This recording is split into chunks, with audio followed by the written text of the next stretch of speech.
এটা গুৰুত্বপূৰ্ণ দিন।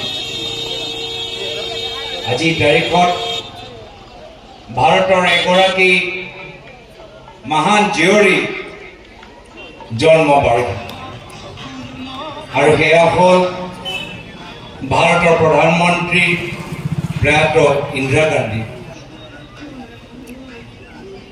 আৰু অসমৰ ৰাইজে ভালদৰে গম পায়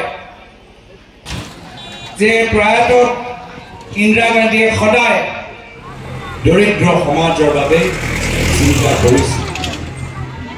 চৰকাৰ কেনেদৰে ডাঙৰ ডাঙৰ ব্যৱসায়ীৰ কাৰণে নহয়, ধনী মানুহৰ কাৰণে নহয়, ৰজা মহাৰাজৰ বাবে নহয়, চৰকাৰ কেনেদৰে গাঁৱৰ ভিতৰত থকা দুখীয়া দৰিদ্ৰ যুৱকসকলৰ বাবে, মহিলাসকলৰ বাবে কাম কৰিব লাগে, দায়বদ্ধ হ'ব লাগে, সেই আদৰ্শ প্ৰয়াত ইন্দিৰা গান্ধীৰ দেৱৰ আছে।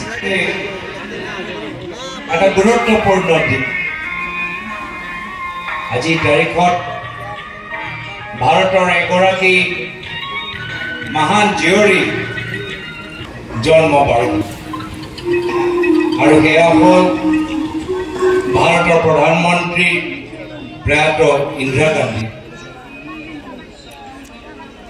আৰু অসমৰ ৰাইজে ভালদৰে গম পায়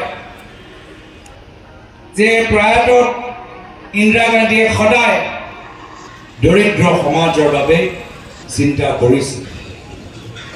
চৰকাৰ কেনেদৰে ডাঙৰ ডাঙৰ ব্যৱসায়ীৰ কাৰণে নহয়,